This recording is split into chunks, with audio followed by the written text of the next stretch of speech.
안녕하세요. 책 읽는 쭈TV입니다. 오늘 소개할 책은 왓칭 2입니다. 지연이는 김상훈, 펴낸 곳은 정신세계사입니다. 저자는 30년간 MBC, 정치부, 경제부, 국제부, 뉴스 앵커 등을 거쳐 워싱턴 특파원, 국제부장, 논설위원 실장 등을 역임했다. 방송기자로 바깥 세계의 진실을 파헤쳐내는데 열정을 쏟던 중 할머니와 아버지의 죽음을 계기로 영적 세계의 진실을 파헤치는데 빠져들기 시작했다. 이 책의 주제는 나를 제3자 보듯이 객관적으로 보면 세상의 일이 힘들지 않다는 것입니다. 그런데 사실은 쉽지가 않습니다. 지금부터 책 속으로 들어가 보겠습니다. 물리적 시야를 넓혀볼까? 우리 반 아이들은 왜 공부를 못하지?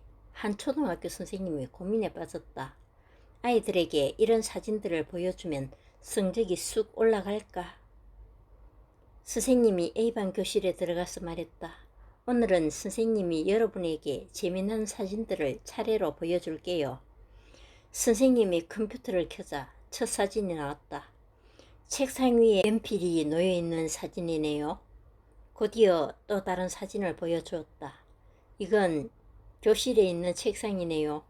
책상 위에 연필을 시작으로 책상 전체, 교실, 학교 건물, 학교 인근 지도, 도시 지도, 전국 지도, 세계 지도, 지구 사진, 태양계, 은하계 등 모두 16가지의 사진을 차례로 보여주었다. 책상 위에 연필, 책상 전체, 교실, 학교 건물, 학교 인근 지도, 도시 지도, 전국 지도, 세계 지도, 지구, 태양계, 은하계. 그런 다음 어린이들에게 간단한 창의력 시험을 치게 했다. 이를테면 이런 식이었다. 신발 한 짝으로 할 수 있는 건 뭘까요? 생각나는 대로 모두 말해보세요. 선생님은 이번에는 B반에 건너가서 똑같이 해보았다. 그 반 어린이들도 나이, 성별, 지능 등이 아주 비슷했다. 단지 선생님이 보여준 사진들의 차례만이 정반대였을 뿐이다. 맨 먼저 은하수를 보여주고 맨 마지막으로 책상 위에 연필을 보여주었다. 은하계, 태양계, 지구, 세계 지도, 전국 지도, 도시 지도, 학교 인근 지도, 학교 건물, 교실, 책상 전체, 책상 위에 연필. 그런 다음 B반 어린이들에게도 똑같은 창의력 시험을 내주었다. 어느 반 어린이들의 성적이 더 높았을까? 아니, 이럴 수가. 점수 차이가 이렇게 많이 벌어지다니. 의심의 여지가 없었다. 창의력 시험, 모든 항목에 걸쳐 A반 어린이들의 성적이 월등히 높았다. 두 반 모두 비슷한 아이들인데 어쩜 불과 5분 만에 A반은 천재가 되고 B반은 둔재가 됐을까? 정말 마법 같은 일 아닌가? 불과 5분간 어떤 사진을 받느냐에 따라 창의성이 껑충 뛰어오르기도 하고 불썩 주저앉기도 하다니. 이스라엘 텔아비브 대학의 심리학자 리버만 교수가 6에서 9세 어린이들을 대상으로 행한 실험이었다. 우리는 창의성이나 지능은 타고나는 것으로 믿고 있다. 쟤는 원래 머리가 좋아. 난 원래 머리가 나빠. 노력해봐야 소용없어. 이렇게 자신의 재능에 지레 한계를 그어버린다. 지능은 내 머릿속에 들어있는 것이라 생각하기 때문이다. 하지만 정말 그런가? 연필만 보는 것보다 책상 전체를 볼 때 시야가 더 넓어진다. 한 도시 지도를 보는 것보다 전국 지도를 볼 때 시야가 더 넓어진다. 세계 지도를 보는 것보다 우주 전체를 볼 때 시야가 더 넓어진다. 이렇게 시야를 점점 더 넓힐수록 왜 지능도 점점 더 높아질까? 만일 지능이 머릿속에 들어있는 것이라면 시야를 넓힌다고 해서 지능도 높아질 리는 없다. 시야를 넓히든 말든 머릿속의 지능은 달라지지 않아야 한다. 하지만 시야를 넓히면 넓힐수록 지능도 높아진다. 그러면 내가 바라보는 공간 속에 지능이 흐르고 있다는 얘기 아닌가? 즉, 나가 커진다는 얘기 아닌가? 리브먼 교수는 이렇게 말한다. 지능은 고정된 게 아니다. 시야를 넓힐수록 무한히 늘어난다. 아인슈타인은 빗줄기를 타고 우주를 여행하는 상상을 하다가 빛이 휘어 있다는 사실을 발견했다. 역사를 뒤바꾼 상대성 원리도 이렇게 시야를 우주로 어마어마하게 넓히면서 탄생했다. 노벨 문학상 수상자인 터키의 오르한 파무크는 훌륭한 소설을 쓰게 된 비결을 묻자 이렇게 대답했다. 저는 어린 시절에 종종 할머니 방에서 완전히 다른 세계에 사는 상상 속에 빠져들곤 했어요. 별나라 사람이 되는 거지요. 잠수함 속에 들어가 있는 상상도 하고요. 이상한 나라의 앨리스 등으로 유명한 영화감독 팀 버튼은 어릴 때 침실에 들어박혀 공포 영화를 상상하면서 포스터를 그려내곤 했다. 그들은 모두 시야를 넓힘으로써 나가 커졌고 엄청난 성공을 거두었다. 그럼 거꾸로 장시간 TV 화면만 들여다본다면 어떨까? 나가 오그라들까? 텍사스대의 밴디 워터 교수는 어린이가 TV를 1시간 시청할 때마다 창의성은 11%가 떨어진다고 말한다. 만일 어린이가 하루에 3시간씩 TV 앞에 앉아 있다면 놀이동을 통해 창의성을 높일 수 있는 시간이 3분의 1로 줄어든다는 것이다. 왜? TV 화면만 보고 있으면 시야는 TV 화면 속에 한정되어 있기 때문이다. 나는 중학교 3학년 말까지 읽을 책 한 권도 제대로 없는 가난한 시골에서 살았다. 그런데 재밌게 본 책이 있다. 바로 사회과 부도였다. 특히 세계 지도를 경이로운 눈으로 펼쳐보며 와, 세계가 이렇게 넓구나 하며 상상에 잠기곤 했다. 지금도 세계 지도는 손바닥 들여다보듯 흔히 한다. 내 몸은 작은 시골 마을에 갇혀 있었지만 시야는 전 세계로 뻗어 있었다. 그래서 그럴까? 나는 방송사 특파원과 기자 생활을 하면서 남극을 포함해 전 세계 거의 모든 곳을 가보았다. 네가 세계 지도에서 보았던 나라들을 실제로 가보게 된 것이다. 천장이 높은 방에서는 정말 창의성이 높아질까? 천장 높이가 각각 3m인 방과 2.4m인 방이 있다. 어느 방에서 공부해야 성적이 더 많이 올라갈까? 각 방에 학생 50명씩 들어가도록 해보았다. 방에 들어가니 창의성 문제지가 놓여 있었다. 거기에 체스나 농구처럼 서로 연관성 없어 보이는 10가지 스포츠 종목이 적혀 있었다. 이 10가지 스포츠 종목 간에 서로 어떤 연관성이 있을까요? 학생들은 어안이 벙벙했다. 아무 연관성도 없는 것 같은데 어떻게 연관성을 찾아? 천장이 낮은 방의 학생들은 영 생각이 안 나는지 머리만 걸쩍거렸다. 반면 천장이 높은 방의 학생들은 금방 답을 얻은 듯 한박 웃음을 지었다. 두 방 학생들 간의 성적에 정말 차이가 났을까? 미네소타 대학의 마이어스 레비 교수는 학생들이 답안지를 살펴보고는 깜짝 놀랐다. 천장이 높은 방에 있었던 학생들이 한결같이 훨씬 더 창의적인 답을 내놓았기 때문이다. 그들은 평균 25%나 더 많은 창의적인 답을 내놓았다. 공간의 크기가 사고의 크기와 직결되는 걸까? 부인할 수 없는 사실이었다. 천장이 높으면 사고의 폭도 넓어지고 천장이 낮으면 사고의 폭도 좁아졌다. 그렇다면 한 방에서만 공부하지 않고 두 방에서 번갈아 가며 공부하면 어떨까? 공간이 넓어지는 만큼 공부도 더 잘 될까? 여기 2개의 방이 있다. 당신이 갑자기 영어 단어 40개를 외워야 한다면 어느 한 방에 자리 잡고 앉아 외우는 게 나을까? 아니면 두 방을 오가며 외우는 게 나을까? 캘리포니아 대学심리학자 비오크 교수가 대학생들을 대상으로 실험을 해봤다. 결과는 두 방을 오가며 공부한 학생들의 성적이 평균 20%나 높았다. 한 방에 틀어박혔을 때보다 두 방을 오갈 때 나의 공간도 더 넓어지기 때문이다. 그렇다면 창문은 어떨까? 창밖으로 더 넓은 공간을 내다보면 공부가 더 잘 될까? 비오코 교수는 두 그룹의 대학생들로 하여금 각기 다른 두 개의 방에서 두 차례에 걸쳐 40개의 단어를 암기하게 했다. 한 방은 창문이 없는 방이었고 다른 방은 마당이 내다보이는 창문이 있는 방이었다. 누가 단어를 더 잘 암기했을까? 창문이 달린 방에서 공부한 학생들이 성적이 월등히 더 좋았다. 대부분의 사람들은 넓은 창밖을 자주 내다보면 주의력이 산만해지는 것으로 알고 있다. 그래서 집중한다며 일부러 커튼을 쳐놓기도 한다. 하지만 사실은 정반대다. 시야를 넓힐수록 정말 더 건강해질까? 공간이 좁아지면 수명도 짧아진다.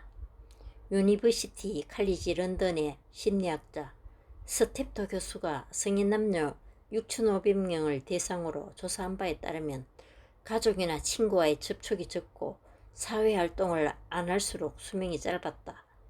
그렇다면 천장의 높이도 건강에 영향을 미칠까? 와이오 주립대와 미 연방 정신건강연구소는 정부 건물 내 일하는 사무직 근로자들을 두 개의 다른 건물로 이동시켜 보았다. 일부는 천장이 낮은 오래된 정부 건물로, 다른 일부는 천장이 높은 널찍한 최신 건물로 이동시켜 근무하도록 했다. 17개월간 이들의 심장박동수와 스트레스 호르몬 수치 등을 추적해본 연구자들은 놀라움을 금치 못했다. 이거 심장병 직후 아니야? 천장이 낮은 낡은 건물에서 일하게 된 근로자들의 스트레스 호르몬 수치가 눈에 띄게 치솟았던 것이다. 그렇다면 녹지 공간은 어떨까? 녹지 공간도 건강에 영향을 미칠까? 암스테르담의 YU 대학병원 연구진은 네덜란드 시민 35만 명의 건강 기록을 살펴보았다. 놀라운 사실이 드러났다. 자신의 거주지 반경 1km 이내에 녹지 공간이 있는 사람들과 없는 사람들의 건강 상태가 눈에 띄는 차이를 보이는 것 아닌가. 예컨대 반경 1km 이내에 10%의 녹지 공간밖에 보이지 않는 곳에 사는 사람들은 1000명당 26명이 우울증이었지만 90%의 녹지 공간이 보이는 곳에 사는 사람들은 18명만 우울증이었다.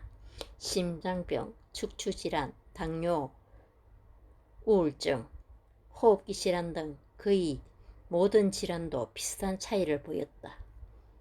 글래스고 대학의 미첼 교수 등은 2001년에서 2006년 사이에 사망한 37만 명의 기록을 분석해 보았다. 그 결과 자신이 거주하는 지역에 아주 작은 녹지 공간만 있어도 뇌졸중과 심장병 등 치명적인 질환으로 사망할 확률이 크게 떨어졌다. 녹지 공간은 동네만 아름답게 꾸미는 게 아니에요. 건강에 결정적인 영향을 미쳐요. 넓은 창밖에 내다보이는 병실에서 생활하면 건강이 더 빨리 회복될까? 텍사스 AM 대학의 울리치 교수는 위수술을 받고 회복 중인 환자들에게 두 가지 병실에서 생활하도록 해보았다. 어떤 환자들은 창밖으로 나무가 내다보이는 병실에 들어갔다. 다른 환자들에게는 벽만 보이는 병실이 주어졌다. 결과는 확 트인 자연 내다보이는 병실에서 생활한 환자들의 퇴원 속도가 더 빨랐고 합병증도 적었으며 진통제를 훨씬 덜 처방받았다. 나무에서 흘러나오는 기운 때문일까? 교수는 벽실 벽에 나무가 그려진 그림을 붙여놓아 보았다. 그러자 환자들이 실제로 창밖을 내다볼 때처럼 회복 속도가 빨랐다. 그건 마음의 문제였다. 확 트인 자연공간을 보면 마음의 공간도 확 트인다. 마음의 공간이 커질수록 나도 커진다. 길게 내다볼수록 정말 더 성공할까? 유재석의 성공 비결은 뭘까? 술도 마시지 않고 담배도 피우지 않는다. 차도 녹차 정도만 마신다. 건강을 위해 짜장면도 먹지 않는다. 취미라곤 운동밖에 없다. 다른 한편으로 상대를 배려하는 마음도 강하다. 국민 MC 유재석의 변함없는 인기 비결은 놀랍게도 정치, 경제 등 다른 분야에서 성공한 사람들의 비결과 너무나 똑같다. 철저한 자기관리이다. 우리 사회에서 가장 성공하는 사람들의 특징은 뭘까? 하버드 대학의 사회학자 벤필더 교수는 가문, 교육, 지능, 연줄 등의 답이 있을 것으로 예상했다. 하지만 장기간 조사를 해보니 그게 아니었다. 답은 시간적 시야였다. 시간적 시야란 지금 뭘 할지를 결정할 때 시간적으로 얼마나 길게 내다보느냐 하는 것이다. 사회적으로나 경제적으로나 가장 성공한 사람들은 한결같이 시간적으로 수십 년 뒤의 일을 내다보고 현재 일을 결정한 것으로 나타났다. 예컨대 유재석처럼 대한민국 최고 MC가 되겠다는 꿈을 갖고 있다면 현재의 모든 결정을 그 꿈에 맞추는 것이다. 최고 MC가 되기 위해 술, 담배도 안 하고 규칙적인 운동으로 체력 관리도 한다. 미래의 더 큰 즐거움을 위해 현재의 작은 즐거움을 희생하는 것이다. 자녀가 대학에 갈 때를 대비해 갓난아기 때부터 매월 10만 원씩 저축한다면 길게 내다보는 것이다. 퇴근 후 TV를 볼까? 아니면 아이와 함께 놀까? TV를 보는 건 지금의 순간적인 즐거움이다. 자라는 아이와 노는 건 지금의 기쁨이기도 하지만 아이의 행복과 건강을 위한 장기적인 투자이기도 하다. 벤필더 교수는 사회적으로 최상위층에 진입하는 사람일수록 시야도 길다는 사실이 놀라웠다. 시야가 길수록 높이 올라요. 신기한 현상이죠. 암스테르담대의 심리학자 포스터도 비슷한 실험을 했다. A그룹 1년 후 나의 삶은 어떨까 하고 생각하게 했다. B그룹 내일의 나의 삶은 어떨까 하고 생각하게 했다. 결과는 A그룹의 창의성 성적이 B그룹보다 훨씬 높았다. 한 사업가는 손을 대는 사업마다 성공한다. 비결을 알아봤더니 너무나 간단하다. 저는 길게 내다봐요. 10년 후 나는 이 사업을 어떻게 되돌아볼까?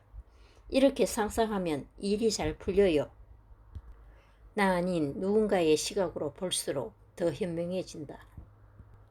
캐나다 워틀로 대학의 그로스만 교수는 심각한 경기 침체로 대학 졸업 후 아직 취업을 못 일부 대졸자에게 주문했다. 지금 경기 침체를 나의 시각에서 생각해 보세요. 다른 대졸자에게는 좀 달리 주문했다. 지금의 경기 침체를 나 아닌 어떤 사람의 시각에서 생각해 보세요. 나의 시각에서 본 대졸자들. 전 경기 침체에 대해 잘 알고 있어요. 경기 침체는 쉽게 끝나지 않을걸요. 어떤 사람의 시각에서 본 대졸자들. 제 지식으로는 앞으로의 경제 상황을 내다보기가 힘들어요.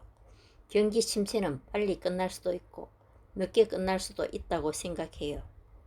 나의 시각에서 본 대졸자들은 시각이 주관적이었다.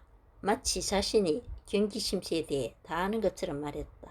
반면 어떤 사람의 시각에서 본 대졸자들은 훨씬 객관적이었다. 자신이 잘 모른다는 사실을 잘 알고 있었다. 나의 공간을 어떤 사람에게까지 넓혔기 때문이다. 최고의 전문가라면 이 문제를 어떻게 볼까? 이렇게 시야를 남에게까지 넓히면 넓힐수록 나는 그만큼 더 많은 지혜를 얻는다. 나의 공간이 넓어지기 때문이다. 내가 아닌 제3자 관찰자의 시선으로 보면 모든 일이 어렵지 않습니다. 저자는 기자 출신답게 정확한 사례와 근거로 잘 설명하고 있습니다. 잘 들어주셔서 감사합니다.